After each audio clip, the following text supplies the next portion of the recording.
live for the Power Chat series. This is the post show for the Arkansas Open. Our guest here is Ben Jones. Ben, how are you doing? I'm doing great. How are you? Good. Excited to have you on. So, we are talking about the Arkansas Open Pro Mac event, Joey Perry's tournament. He brought you in to do a seminar, which was one of the highlights of the event, I've heard. Tell me more about how that went. Yeah, it went really, really well. I had a good turnout. I had about 10 to 15 people show up, which is awesome, especially at a tournament when they're competing the next day. So to see that dedication for the ones who really strive to get better, you can see like who's really pushing it and trying to, take as many opportunities as they can to get better and better and better. So to be able to come the night before a tournament that they're competing at that next morning and really, not just kind of tag along and walk through the seminar, but give it their best effort and really try to work hard is really cool to see. What were some of the things that you worked on? So we started originally, I was going to just do pretty much an hour and a half of bow, and then not everybody had a bow with them. So we ended up doing some just covering basic hands. So nice solid basics with just front stance shifts back and forth, add a punch, add a chop punch. We got some good stretching in. We did some kick review, and then we got into very little basic tricking as well for about the first 30 to 35 minutes. And then we finished for the last about hour or so with bow, starting with the basics, just really drilling all the strikes, making sure everybody's got a good solid foundation they can build off of. Then from there, going into some more spins and getting into some of my signature tricks. I gave some tips as well, so they can try to work on and learn some of those also. One of the things is you're so clean as a competitor yourself. How important is making sure that you start off with those basics before diving into the deep end with the stuff that you do too? Yeah, I think it's huge, and thank you for the compliment. It's one thing that Jackson, as my coach, Jackson Rudolph, for those who don't know, really like made sure I was keen on was focusing on the basics, because I'm sure everybody's heard the quote, but the flash is trash without the basics. That really I've always kind of stuck with. So even as a young martial artist just coming up, learning karate in general, I was always in traditional martial arts. So I was making sure just having a solid foundation traditionally with stances and blocks and punches, kicks, all that good stuff was something that I was really focused on. So it rolled over right into my sport karate life as well. So I think that's important to instill in the next generation every opportunity I can, whether that's private lessons, seminars, or teaching, because it is my job. I'm an instructor here at Infinity Martial Arts in Wisconsin. So that's another big thing that we always get the basics first, and then you can add on all the extra flair from there. Okay. And, typically our guests for a post show are people who compete. But Joey Perry said that you would be a great interview. And so let's talk more about your perspective post show, helping out with judging and getting to watch everybody else compete. This time, not having to worry about the 6 different divisions you do and making sure that everything is set from the competitor side. Right. It's definitely a different perspective and a different view. Um, I've very rarely gone to tournaments and not competed, so it's just very different. Overall, it was weird at first because obviously Joey, he wanted me to just have like a chill weekend and not worry about anything, just teach the seminar, and then I'm just kind of like a guest, right? Mhm. And so I guess I just don't know how to do that because I was I was moving around and I'm like, I don't know how to not do something at a tournament. So there was one division that one of the judges who I know just from competing and everything like that. I was like, "Do you want to hop in?" One of the judges went on like a lunch break or something like that, and it was a division that I guess I'm kind of specialized in. So it was a certain age divisions like creative weapons. So they were like, we think it'd be cool for you to jump in because these kids know who you are, and then they get that feedback from you as well. So I was, of course, down because I didn't know what else to do, and I do enjoy judging as well. Mhm. I think it's cool to see a different perspective, not as a coach or as somebody teaching that next generation, but being able to see and really kind of tap into their performance and Mhm. then be able to score from there and see the different performances throughout the division. So it was awesome. And I really enjoyed being able to help out as well. The tournament ran really well. So I think even if I wouldn't have hopped in and judged, it still would have been an amazingly ran event. But I was glad that Joey said, yeah, if you want to hop in for sure. But there was no pressure to do so. So that was really nice. Awesome. And it's always interesting. I mean, from the couple times that I've judged, It's an interesting take because you're coming in from the perspective of a competitor, and sometimes we make the smallest mistakes and you're like, dang, I just blew my form. But then when you're sitting in the judge's seat and you have to go through 12 different kids, and really sometimes that tiny mistake isn't a make or break because the competition is just so tight. So that's interesting. You had one of the rings there that Joey was giving out. Let's show that off so people can see it. Super cool. I mean, it looks really good quality. Yeah, it's awesome. So it's got this nice case with it. Mm-hmm. I haven't like taken it out or tried to wear it or anything because I just want to keep it in this beautiful presentation, right? So Uh-huh. the ring is in there. It opens up too. Oh, wow. So I wasn't it's expecting really that. sweet. Yeah. I think I saw the movie, but I don't know exactly how it works. But when it opens up, then I think you press it, or maybe just when you open it up, the suit like comes out, and because he's Okay. in the Flash, he's so fast you can just put it on. I think that's how it works. So that little, Yeah. concept of it actually opening up is really cool too. So yeah, that was the Grands Award for this year. He's always done kind of like Joey's been good with the superhero theme and like the Avenger awards in the past. So this is the new one for this year. It's really cool. That is a cool keepsake to have from a tournament as well. And it's nice that he gave you one as a guest. Yep, really cool. Okay, so going a little bit deeper into the tournament, you said it was ran very efficiently. What about some of the competition that was there that you were able to either not judge or to watch? Did it bring out some of the best here at the Arkansas Open? Yeah, we saw some great competitors all around. Being a ProMac event, there's kind of a specific group that's always at these ProMac events, Mm-hmm. which is cool to see because you see the ones who are regular and they're always showing up. They're always trying to be at the top of that league right now, which ProMac obviously is a very well ran league, and they're one of the best leagues in sport karate for sure. Um, it's really cool to see because when I started competing, I was doing NASCA on and off, but I was full on ProMac. And there were a couple years that I was doing ProMac the whole year and then NASCA the whole year, which is kind of Uh-huh. a lot. But we had like a specific group that was always at these ProMac tournaments that eventually just moved up into NASCA. Right. So, And that was sort of funneled through kind of like the Battle of Atlanta because of that close right, connection. exactly. And now they have the US Open through NASCA. Mm-hmm. So it's cool to kind of see that as well. So there's these consistent competitors that are coming to ProMac, and I'm starting to see them kind of shift into some of the NASCA tournaments like Atlanta, US Open, the ones that are closer since ProMac is more down south overall. And then Mm-hmm. it's spreading out. It's getting, bigger and bigger and bigger. They're adding more tournaments. So that's really cool to see as well. But yeah, the competition it's tight. The level may not always be like the very top NASCA divisions, Mm-hmm. but for the level they're at, because it's a more regional circuit, they Mm-hmm. are really pushing it. So they're all, it's tight divisions too.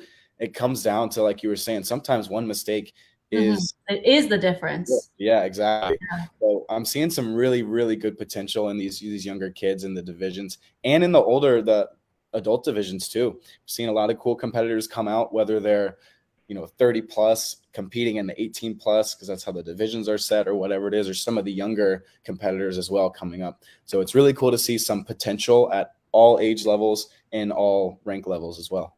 So you started on the ProMax circuit. Does that mean that you've been going to the Arkansas Open for a few years now?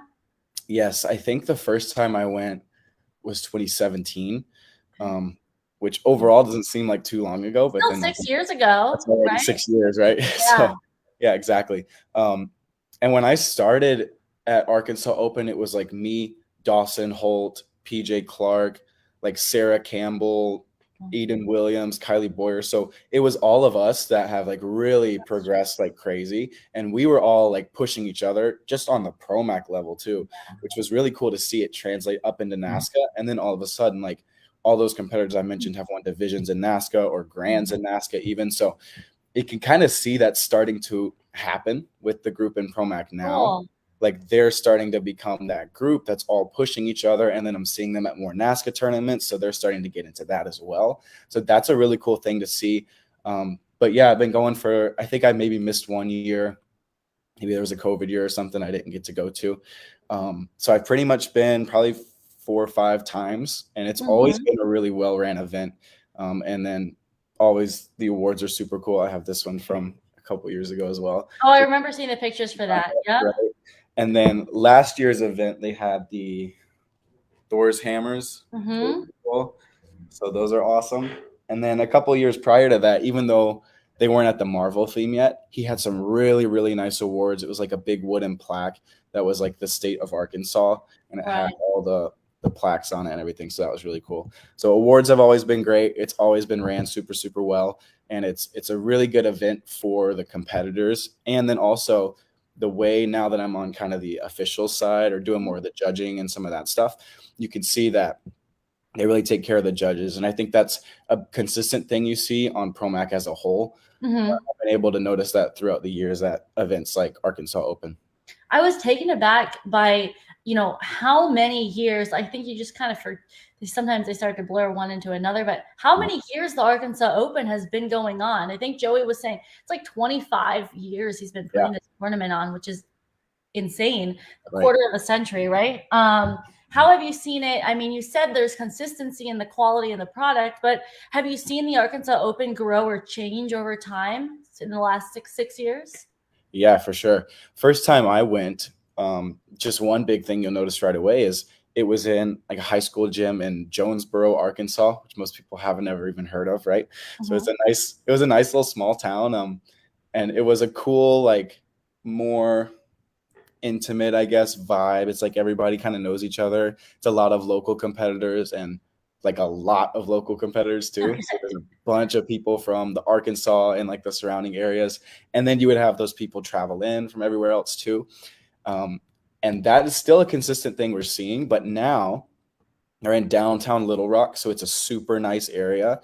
And there's a bunch of stuff to go do. You can walk like to probably like 10 to 15 restaurants and not get tired, right? It's like Mhm. all right there. Weather was super nice. It's a great location. The venue itself, the hotel is really, really nice. Um, and there's a convention center like attached to it. So it's super easy and accessible. And they've been there this year and last year now. So that's a big jump to be like, right in the middle or in a big part of Arkansas. And Mhm. now The they're capital, yeah, right? exactly, right? So huge area now. So that's a big jump as well. And then the amount of competitors we've been seeing is awesome to see. So there's still a lot of those local competitors and local schools supporting. But now I think more than ever, we're seeing more people traveling down for all these events. So the growth of it has been really cool to see. How has that been sort of, I guess to wrap up, it's full circle in a way that this is where you started and now you're on the other flip side of it of the officials end. Of course, obviously you represent Team Paul Mitchell still competing as well. But for Promax specifically in the Arkansas Open, to be able to contribute and give back to the circuit that sort of helped you build up to where you are now. Yeah, it's really special because when you think back on it, we had um, like Jackson Rudolph and the Presley's dad, they run a tournament in Promac and still do. So when I would go to that tournament as a competitor just on the Promac circuit, I would get to see like the Presleys and Jackson. And sometimes they would do like demos before the tournament started, which was super Mhm. cool to see as a young competitor because even when I was on Competitive Edge and they were my coaches, still Mhm. to be able to see them at the same tournament that like I'm competing at or I'm winning at, but Mhm. they're like performing and then they're judging me later Yeah. Uh-huh. was super, super cool to see. And then I got to take some seminars at some Promac events as well earlier on. So that's a cool switch. Like you said, big full circle moment. Like Yeah. I was always looking up to them and taking their seminars and then getting the chance to be judged by them, whether I've already done like lessons with them or not, is still it's a different look. So that was really cool to see. And now, yeah, to be in that position and have some of these other Kids are looking up to you, right? In the same yeah. sense. So that's a really cool kind of transition. Mhm. And to still be competing and still be active is a very good thing. I'm, blessed I don't have any big injuries or anything. I'm in good health, so I can compete whenever I want. And then to be able to go teach and give back and help judge as well is a really cool thing. Okay, I'm sure those competitors who were able to, I wouldn't say sacrifice, but give their time ahead of the competition, right? I think there's always that worry, like I don't want to get tired, but who really went 150% to attend your seminar. I'm sure they had a great time. Is this something that you would recommend or consider doing for other events before the tournament on the Promax circuit or beyond that? 100%. Yeah. If you get the chance to get a top competitor at your tournament, and some promoters want them to compete there so they can have Yeah. all those younger competitors see like that's the top level. That's what you can strive for. And Hmm. Joey gave me that choice, and I guess I just kind of want to take a weekend off. Yeah. Um, Totally so understandable. yeah, and I got to compete last year, which was cool, and I think Mhm. that kind of set up this year as the seminar. Yeah. So yeah, it's a really cool way to be able to give back, and yeah, it's awesome. Yeah, I have noticed more and more. Maybe it's because I'm starting to do more pre-shows with the promoters to talk about what they're bringing in. But I've Mhm. noticed that more and more promoters are using that as an incentive. Seminars with top competitors. A lot of them are fighters, of course, doing seminars with the fighters, some of those top Sure. guys in the industry, but also forums as well. So hopefully they continue to do that because you're right. It's like there's a difference between doing it on Skype or I guess now Zoom is the thing, but Zoom, versus being able for you to, touch them, show how this is. So awesome. I'm excited to see more of that for you. I agree. Awesome. Okay. All right. Well, of course, do you plan on attending the Arkansas Open next year? And would you recommend it to anybody who didn't get a chance to go this year? Yeah, 100%. I already talked to Joey and Miss Holly Ham since they're kind of the presidents of Promac. They're running everything. Mm-hmm. Um, Looking into doing a seminar next year, maybe with a teammate here and there. We never know. Oh, We might branch fun. out and be able to cover more in Mm-hmm. that 1.5 hour seminar with two people. So that's a possibility we can look out for in the future as well. But yes, the tournament as a whole, if you're a young competitor and you're trying to, get into the sport karate scene, whether that's you're just getting into Promac or you're, going from Promac transitioning up to NASCA, whatever it is, this is a great event to be at to get you going. Great. Okay. All right. Thank you so much, Ben Jones. This is Ben Jones representing Team Paul Mitchell for the Arkansas Open Post Show. I appreciate your time today to talk about the tournament. Of course, no problem. Thanks for having me. All right. Have a good day, everybody. Thanks for watching.